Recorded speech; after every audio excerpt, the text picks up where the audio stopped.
안녕하세요. 청개구리 투자클럽 양선생입니다. 본 영상은 시장 참여자들에게 조금이나마 도움을 드리고자 제작된 영상임을 참고해 주시고요. 아울러 종목 추천 영상이 아니라 개인적인 견해가 들어간 분석 영상임을 고려하여 시청해 주시기 바라겠습니다. 이번 시간에는 두산 퓨얼셀에 대해서 살펴보도록 하겠습니다. 금일 2021년 5월 25일 장 마감했고요. 금일 1.39% 상승한 42,200원에 장을 마감했습니다.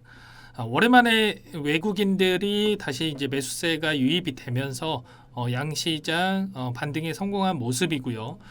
여전히 기술주라든지 성장주들의 반등세가 이제 강하게 나오지 못하고 있기 때문에 이 두산 퓨얼셀을 보유하고 계신 분들은 저와 마찬가지로 조금 어려운 상황에 놓여 있지 않을까 그렇게 예상을 하고 있습니다. 다행히 지금 이제 공매도 재개 이슈가 있은 이후로 공매도에 대한 부분은 어느 정도 이제 진정이 된 그런 모습이고요. 대차 잔고를 살펴봤을 때도 공매도가 시작되어 있던 그 지점부터 가파르게 이제 상승을 보여주다가 계속해서 플랫한 흐름이 나오고 있는 부분을 보실 수 있을 겁니다. 한 3거래일 정도는 오히려 이제 대차 상환량이 더 오히려 많아지는 그렇기 때문에 이제 잔고가 수치가 이제 감소하는 그런 움직임을 보여주고 있고요. 여기에서 추가적으로 공매도가 더 진행이 될 수는 있겠지만 제 개인적인 판단으로 봤을 때는 현재 수준에서 저가를 형성하고 향후에 주가 반등이 이루어질 수 있는 가능성이 높을 거라고 예상을 하고 있습니다.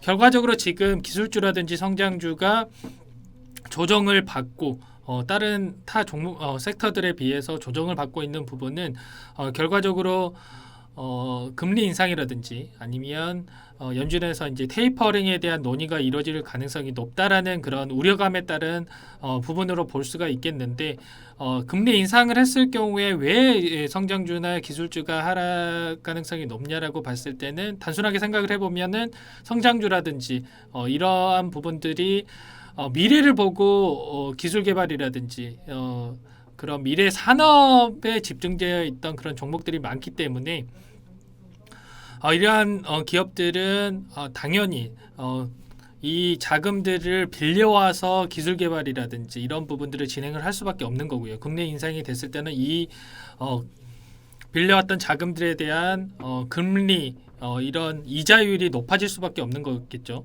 그렇게 되면 당연히 부담이 높아질 수밖에 없는 거고요. 그에 따른 조정이 나올 수밖에 없는 그런 상황이라고 단순하게 생각하면 이해하시면 될 것 같습니다.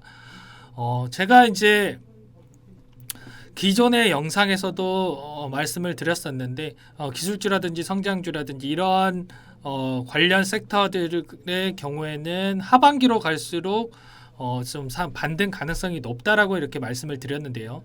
이 부분은 시황 관련된 내용이기 때문에 기존에 이제 드렸던 그런 이 두산 퓨얼셀에 대한 내용 그 영상을 통해서 한번 찾아보시면 있을 겁니다. 영상을 통해서 한번 추가적으로 확인을 해 주시고요. 과거에 2010년 초반대였죠. 2013년이었나 14년 정도로 기억을 하는데 이때 테이퍼링이 본격적으로 진행이 됐을 때의 흐름을 한번 여러분들이 검색을 하셔서 찾아보시면은 테이퍼링이 언급된 시기에 단기적으로 조정이 있었다가 본격적으로 테이퍼링이 시작이 된 이후부터는 오히려 성장주라든지 아니면 기술주들의 흐름이 강하게 상승을 보여줬다. 이런 부분들이 여러분들도 확인이 가능하실 겁니다. 현재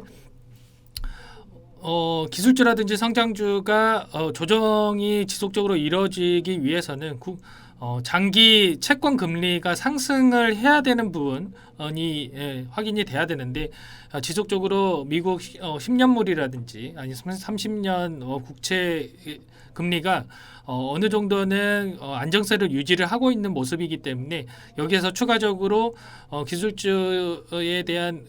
기술주나 성장주에 대한 조정이 이루어질 가능성보다는 이 구간에서 저가를 잡고 오히려 이제 반등을 점진적으로 해갈 수 있는 그런 가능성이 높다라고 이제 말씀을 우선적으로 드리겠고요. 추가적으로 오늘 레포트가 한 가지 나왔는데 그 부분을 여러분과 함께 확인을 하면서 이 영상 마쳐 보도록 그렇게 하겠습니다. 두산 퓨얼셀에 대한 부분 DS 투자증권에서 나온 부분이고요. 목표가는 한 62,500원 정도로 확인이 되실 거고, 이 부분은 뭐 참고 사항으로 한번 보시면 될 것 같고요. 결과적으로 한 20%에서 30% 정도는 디스카운트 된 선에서 이제 목표가를 설정하고 단기간 보시면 되실 것 같은데, 5만 원 후반대에 어느 정도 이제 목표가를 보시고 두산 퓨얼셀은 체크를 해 보시면 된다라고 이제 말씀을 드리도록 그렇게 하겠습니다. 보릿고개가 지나가면 풍년이 온다라는 제목으로 나왔는데, 일단은 매출에 대한 부분이 있고요. 그리고 IMO에 대한 부분, 그리고 이제 이에 따라서 선박용 연료 전지에 대한 부분이 지속적으로 수혜를 받을 수 있다. 이러한 부분이 실적에 반영이 되고, 그런 또 실적이 개선이 된다라고 했을 때 두산 퓨얼셀의 미래의 가치를 반영을 해서 주가 또한 충분히 상향이 가능하다라는 그런 내용이고요. 이 앞에 첫 페이지가 서머리에 대한 부분이기 때문에 이 앞에 부분만 어느 정도 이제 참고를 하시고, 구체적인 뭐 내용 같은 경우에는 향후에 여러분들이 이 레포트를 찾아보시면 내용 확인을 해 보시면 좋을 것 같습니다. 일단 함께 한번 읽어 보시죠.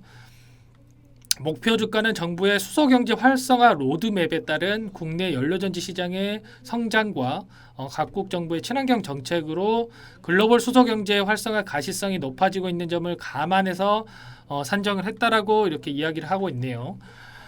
일단 처음에 이제 수소 관련주들이 부각을 받았던 그런 시기에 수소 로드맵 1.0이라고 해서 정부 정책이 발표가 된 바가 있고요.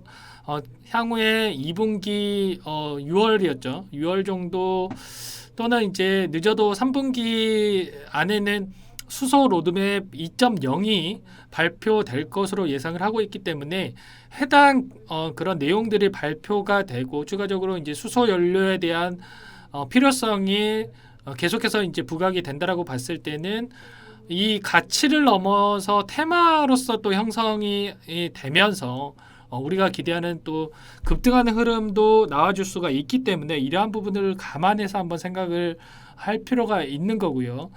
그리고 두 번째로 말씀을 여기에 나와 있는 부분이, 정부는 21년 수소법을 개정하고 22년부터 HPS를 시행할 계획이기 때문에 21년 3분기부터 HPS 도입에 대응하는 발전용 연료전지 발주가 기대가 된다.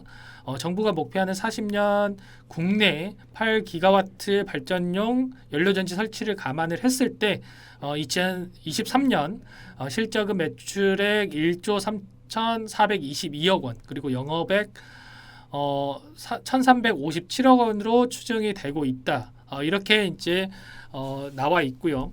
결과적으로 이 연료전지 관련해 가지고 수소 연료전지 관련해서 대부분의 기업들이 이제 적자를 면치 못하고 있는데, 두산 퓨얼셀의 경우에는 그래도 꾸준하게 이익을 창출하고 있는 유일한 기업이기 때문에 향후에 정부 정책이라든지 아니면 이 발전용 수소 연료 전지에 대한 부분이 지속적으로 수주에 대한 부분이 부각이 된다라고 했을 때 실적이 계속해서 우상향하는 그림을 보여줄 가능성이 매우 높고요. 그리고 정부의 정책으로 인해서 이 수소 연료 전지에 대해서 강제성을 가지고 우리가 가져갈 수 있는 부분이 있기 때문에 방금 읽어드렸다시피 그러한 부분들은 신재생 에너지에 뿐만 아니라 수소 연료 전지 마찬가지로 계속해서 정부뿐만 아니라 글로벌 전 세계적으로도 요구하는 바가 있기 때문에 이 종목이 예를 들어서 수소 연료 전지에 대한 부분이 지속적으로 부각이 된다라고 했을 때는 우리나라에서 상장되어 있는 기업들 중에 가장 크게 수혜를 받을 수 있는 그 종목 중에 하나가 두산 퓨얼셀이라는 부분을 이제 말씀을 드리도록 그렇게 하겠습니다. 결과적으로 이 기술적으로 봤을 때도 현 수준에서 저가를 형성할 해갈 가능성이 매우 높다라고 이제 보고 있고요.